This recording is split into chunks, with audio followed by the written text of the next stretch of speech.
Hello दोस्तों, राम राम सभी को। बोलो भोले बाबा की जय। चलो शुरू करो। हमने चर्चा की थी कि इस वीक के अंदर हम हिस्ट्री का जो टॉपिक लेंगे वो 1857 की क्रांति का लेंगे। अब इसके सोर्स की बात करें तो ये जो आपके सामने है ये इनका सोर्स है और इसकी जो पीडीएफ है वो टेलीग्राम ग्रुप के थ्रू आपको प्रोवाइड करवा दी जाएगी, कोई दिक्कत नहीं। अध्याय 1, 1857 की क्रांति से सबसे पहले हमको ये पढ़ना है कि राजपूताना का जो मराठाओं के साथ संबंध था ना वो क्या था। देखो, होता ऐसा है कि मुगलों के बाद में मराठा जो शक्ति उभरी थी उसने भयंकर बापण बाढ़ने वाली तबाही मचाई थी, एकदम तद्दी मचा रखी थी। क्या था कि मराठा पहले खाली प्रवेश करते थे और खिराज लेते थे। खिराज का मतलब है कि उन्होंने किसी राज्य में गए और वहां से पैसा ले लिया कि भाई हमने अटैक कर दिया है, पैसा दे दो हम चले जाएंगे। ये सिस्टम था। धीरे धीरे करके वो आंतरिक दखल भी देने लग गए थे। फिर वो बीच में युद्धों के बीच में भी आने लगे थे। इससे क्या है कि जो राजपूत राजा थे वो परेशान हो गए, बहुत ज्यादा परेशान होने लग गए। और एक ऐसा समय आता है कि राजपूत इतने परेशान हो गए थे कि उन्होंने क्या किया कि अंग्रेजों के साथ में संधि कर ली। अब संधि के बाद में क्या है कि अंग्रेज अपनी बात से मुकर गए और जब बात से मुकर गए तो फिर होती है 1857 की क्रांति। इसलिए मराठा का जो हिस्सा है 1857 की क्रांति के लिए बहुत ही ज्यादा इंपॉर्टेंट हिस्सा है। अब क्रम से बात कर लेते हैं कि क्या क्या इंसिडेंट हुए थे मराठाओं के काल में। तो बात करते हैं 1711 ईस्वी की। 1711 ईस्वी में मराठा पूरे भारत के अंदर सबसे पहला जो खिराज या कर वसूली करते हैं वो इलाका था मंदसौर। मंदसौर जो है वो मालवा के अंदर पड़ता है। अब मालवा में जैसे ही उन्होंने कर वसूली की, जी बड़ियों को जीत रहे हूं मेवाड़ को। क्यों? क्योंकि मेवाड़ और मालवा जो है वो आपके एकदम नजदीक है। तो मेवाड़ के राणा को ये लगा कि भाई अपनी बारी आनी पक्की तय है। आज चिंता होने लगी बहुत ज्यादा, और चिंता भी जायज। खाली 3 साल के अंदर अंदर 1724 के अंदर मराठा का जगह अटैक का राजपूताना में प्रवेश करने लग गया। मेवाड़ में चाहे कोटा में हटे प्रवेश भी ले लियो। अब धीरे धीरे टाइम बीते, बांगी मराठा की चलन लाग रही। आप मेन बात करें तो मराठा ने ध्यान हो कि अगर आपने राज करना है तो मुगला की तो भी औकात है को नहीं अपने सामने, लेकिन फिर भी आने खत्म तो करना पड़सी। और खत्म आने करना है तो सब पहला करना पड़सी राजपूताना। लेकिन राजपूताना में प्रवेश करने खातर सब बेस्ट जो एरिया हो वो हो थारे मालवा। अब मालवा एंट्री किया लेवा। मालवा आज के टाइम पे एमपी है। तो राजस्थान में आपको अगर दक्षिण से प्रवेश करना है तो रास्ता जो है, सरल रास्ता जो है वो एमपी का रास्ता है ना। दक्षिण से पहले महाराष्ट्र आएगा, फिर गुजरात आएगा, देन आपके एमपी आएगा, तभी तो आप राजस्थान में पहुंचोगे। तो मालवा पे अधिकार करना बहुत ज्यादा जरूरी हो गया था। किसके लिए? मराठाओं के लिए।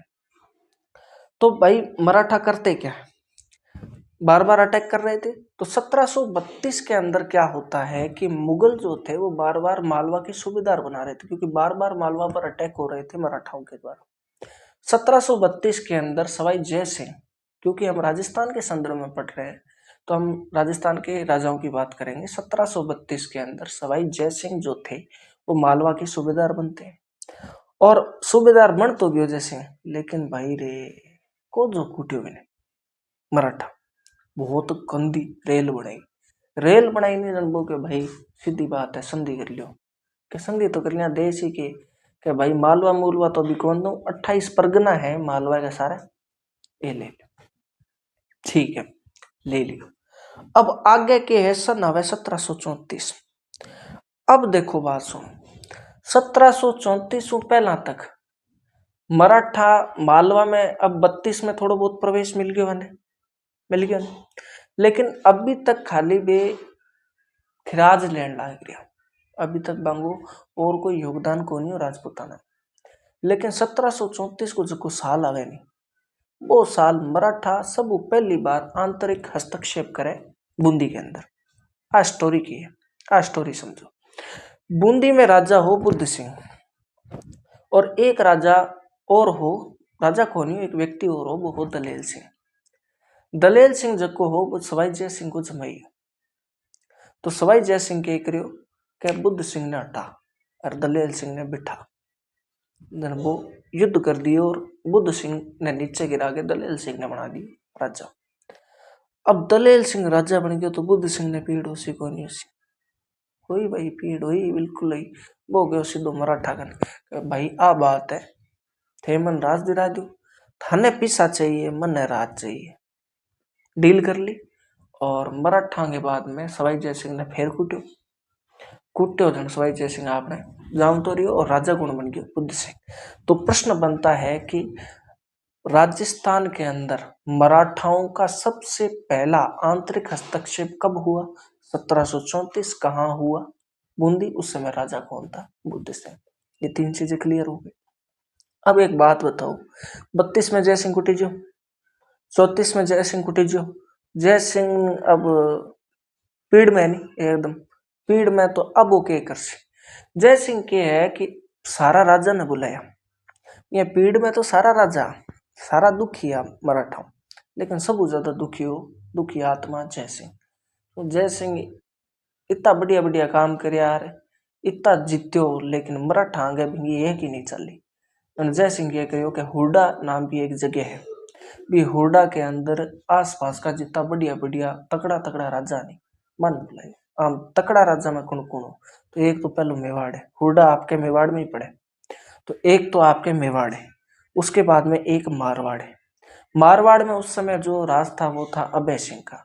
अभय सिंह का एक भाई और था जिसका नाम था बख्त सिंह। ये बख्त सिंह वही है जिसने अपने पिता अजीत सिंह को मारा था अभय सिंह के कहने पे। तो ये बख्त सिंह का राज कहाँ था? नागौर में। तो तीन तो ये हो गए, मेवाड़, मारवाड़ और नागौर। अब मारवाड़ आए और बीकानेर ना आए, तो बीकानेर भी आया। अब अगला क्या है? बूंदी या कोटा। बूंदी से तो झगड़ा चल रहा है, तो फिर आएगा कौन सा? कोटा। तो ये 5 आए थे ओडा सम्मेलन के अंदर। ठीक है, इन्होंने डिसाइड किया कि 17 जुलाई 1734 को यह सम्मेलन बुलाया गया और डिसाइड किया कि भाई देखो जुलाई तो जान वाली है, अब जुलाई कोई खासी रही को नहीं, अगस्त आसी, अगस्त में आपने वर्षा ऋतु चालू हो जी, तो आप रामपुरा में सारा का सारा भेड़ा होशा और फिर करांगा लड़ाई, किंग सके मराठा संगे चौका दोषा। मैंने प्लानिंग तो बना ली। अब एक बात है नहीं कि एक म्यान में 2 तलवारा को रिस्क, तो 8 तलवारा ही 5। हाँ, एक चीज और, हुडा सम्मेलन का जो अध्यक्ष बनाया गया था वो जगत सिंह सेकंड को बनाया गया था। क्यों? क्योंकि जयसिंह को पता था कि अगर मैं अध्यक्ष बना तो मराठा मेरे पास आएंगे और मराठाओं से अकेले लड़ने की क्षमता मेरे पास में नहीं है। हाँ, बाद में जगत सिंह सेकंड के पास मराठा आए थे और चोखा उसको बछीड़ बुला के भी गए थे। तो भाई आगे क्या हुआ हुडा सम्मेलन में? हुडा सम्मेलन में भाई सबने आपसी मतभेद हो गए कि भाई हमारे बस के नहीं है, एक ही झंडे के नीचे हमारा अलग राज है, हम अपने आप में पावरफुल है, हम नहीं लड़ सकते। तो आपसी मतभेद हुआ जिसके कारण हुडा सम्मेलन कहीं दफन हो गया कागजों में, नाम रह गया। अब चलते हैं अगला वर्ष, पेशवा बाजीराव का उदय। पेशवा बाजीराव अभी मूवी आई वही। अब जैसे ही ये हुडा सम्मेलन हुआ तो मालवा में अभी तक हालांकि 28 परगने मिल गए थे, लेकिन फिर भी पूरी तरह से मालवा पर अधिकार हुआ नहीं था। और फिर ये राजपूताना का किया गया हुडा सम्मेलन, ये करता है चिंतित मराठाओं को।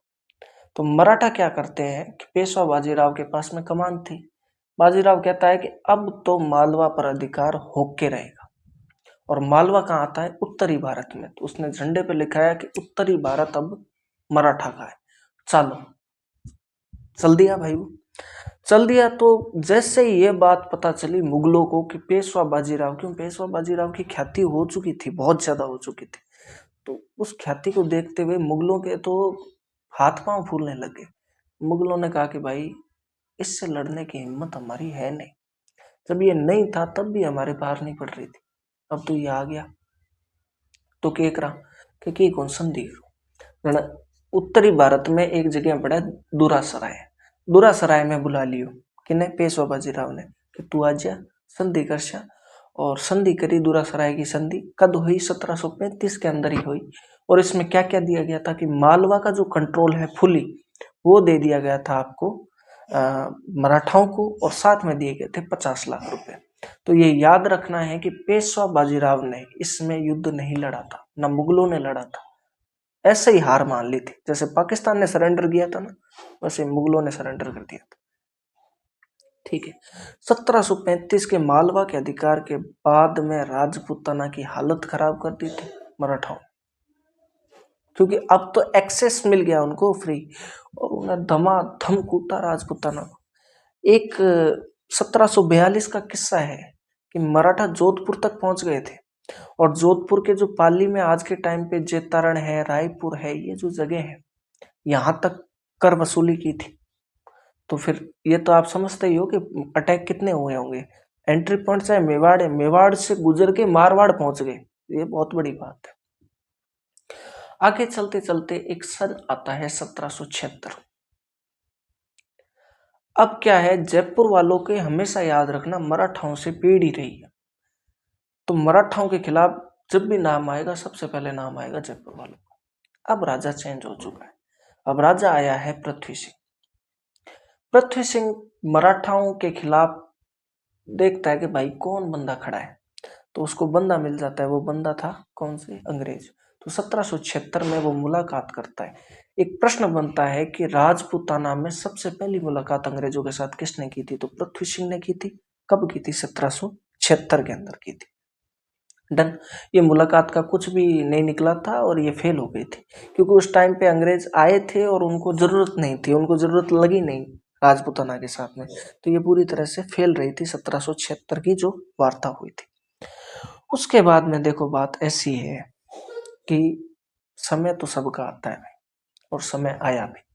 1787 तुंगावार, जयपुर और जोधपुर। जयपुर के थे प्रताप सिंह और जोधपुर के थे विजय सिंह।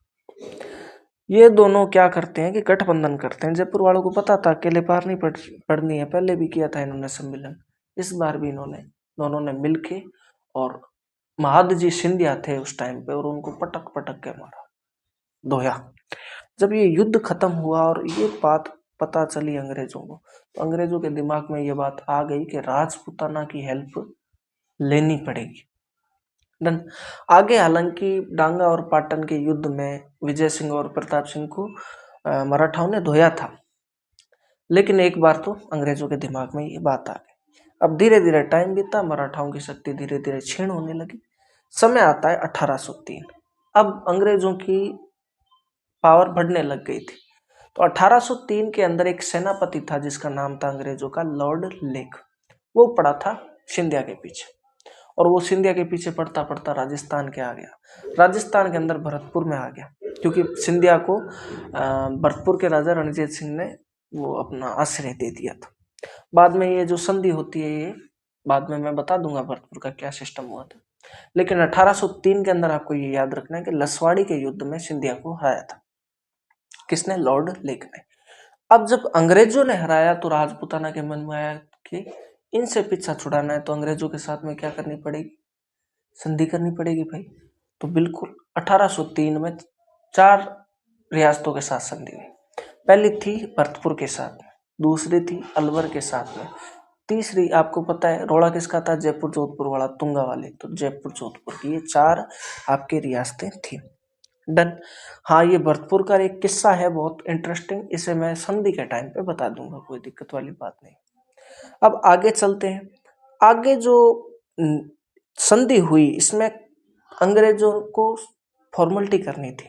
क्यों? उनको साथ चाहिए था। उन्होंने क्या कहा कि हम आंतरिक हस्तक्षेप नहीं करेंगे आपके मामलों में, मैं कोई पिसु कौन लेवा, कोई कर कौन लेवा, कोई खिराज कौन लेवा, और अपन के करना है कि अगर मेरे अगर कोई प्रॉब्लम हुई तो तन आना, और तेरे कोई प्रॉब्लम हुई तो मैं आ डील कर ली। फिर आवा एक निर्णायक युद्ध। वो निर्णायक युद्ध था 5 नवंबर 1817। इस युद्ध में भाई क्या हो, इस युद्ध के अंदर मराठा को पूरी तरह से तहस नहस कर दिया अंग्रेजों। तारीख याद रखना, 5 नवंबर 1817, और अंग्रेज अब सर्वोच्च शक्ति बन चुके थे। इस युद्ध के बाद में फिर दौर चालू होता है संधियों का, और 5 नवंबर को ये युद्ध हुआ खत्म, और 9 नवंबर को करौली कर लेता है संधि, किसके साथ में? अंग्रेजों के साथ में। धीरे धीरे फिर सारी संधियां 17-18 में लगभग हो ही जाती हैं, सिर्फ एक की रह जाती है, वो 1823 के अंदर अंग्रेजों के साथ में संधि कर लेता है। ठीक है, अब क्या है, संधि की शर्तें भी थी भाई। तो संधि की जो शर्तें थी वो शर्तें क्या क्या थी कि अंग्रेजों ने कहा कि हम आपके आंतरिक हस्तक्षेप नहीं करेंगे, आपके जो वंशानुगत अधिकार हैं कि राजा का बेटा राजा बनेगा उसमें भी दखल नहीं देंगे, खिराज आपको देना पड़ेगा, आपकी विदेश जो नीति है वो हम संभालेंगे, कि आप पर अगर किसी का अटैक होता है तो वो हम संभालेंगे। इस तरह से जो ये मैंने शर्तें लिखी हैं ये पढ़ लेना, ये इतनी शर्तें थी। लेकिन मजा तब होता है कि जब अंग्रेज इन शर्तों को नहीं मानते। इसमें एक शर्त और थी कि हर रियासत को एक अंग्रेज अधिकारी रखना पड़ेगा जिसे पॉलिटिकल एजेंट कहेंगे। ठीक है, और ये शर्तें एक भी नहीं मानी थी सालों ने अंग्रेजों ने। इसी के कारण ये 1857 की क्रांति का जन्म हुआ। अब आगे आगे पढ़ेंगे। ये आपका जो अध्याय 1 है, जो मराठा क्या है, वो यहाँ पर खत्म होता है। अब भाई ये आपने चैप्टर कर लिया है, एक पार्ट कर लिया है, इसके नोट्स की भी आपको जरूरत पड़ेगी। तो शॉर्ट नोट्स के फॉर्म में मैं टेलीग्राम पे डाल दूंगा, लेकिन आपको एक काम और करना है। मैं 10 मिनट की एक वीडियो और बनाऊंगा, और ये जो वीडियो बनेगी ना आपके, ये वीडियो बनेगी वाइट बोर्ड पे, थोड़ी सी क्वालिटी थोड़ा देखना, वो हैंडल कर लेना। उसमें जो अभी हमने जितना भी पढ़ा है ना उसका पूरी तरह से रिवीजन करवा दिया जाएगा। तो 20 मिनट में आपका ये अध्याय 1 खत्म हो जाएगा। ठीक है, बाय बाय। लाइक और सब्सक्राइब कर देना भाई।